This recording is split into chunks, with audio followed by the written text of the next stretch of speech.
Барлықтарыңызға қайырлы күн. Бүгін сіздермен қызылша шырынынан жасалған блинныйдың рецептімен бөлісемін.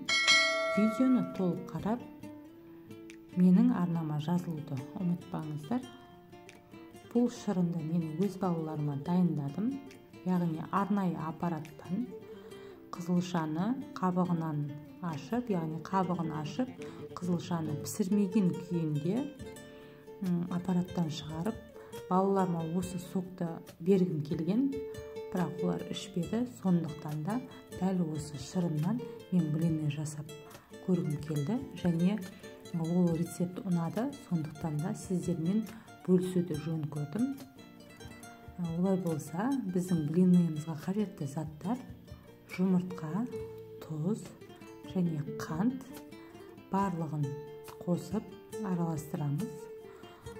Бұл блинныйдың ерекшелігі: сүт орнына қызылша шырынын пайдаланамыз. Енді қайнап тұрған суымызды аз-аздан қосып, яғни барлығын бірден қоспаймыз. Жұмыртқамыз пісіп қалуы мүмкін, сондықтан қайнап тұрған суды аз-аздан араластыра отырып қосамыз. Оның үстінен ұнымызды қосып, венчиктің көмегімен дәл осылай араластырамыз. Қою масса шыққанша араластырамыз.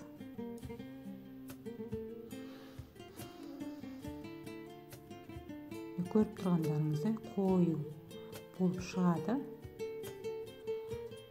Енді осының үстінен қызылша шырынын құямыз.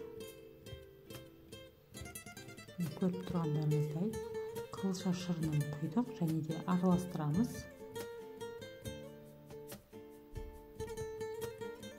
Толық араласқан соң үстінен сұйық майымызды құямыз.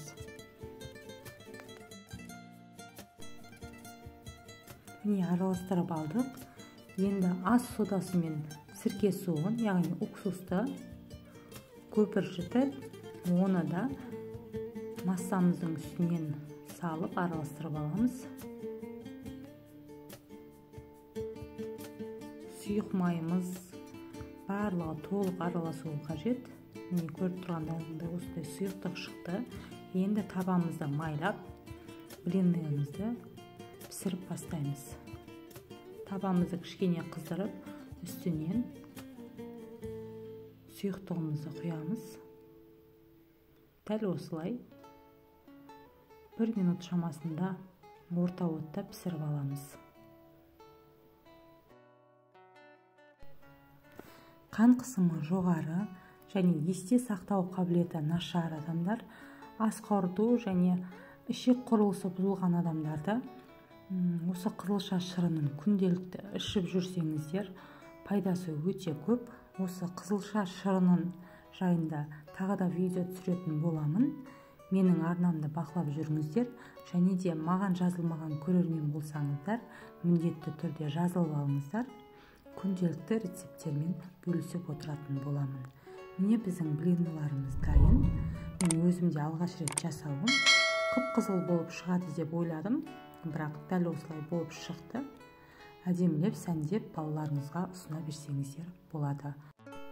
Барлықтарыңызға ас болсын.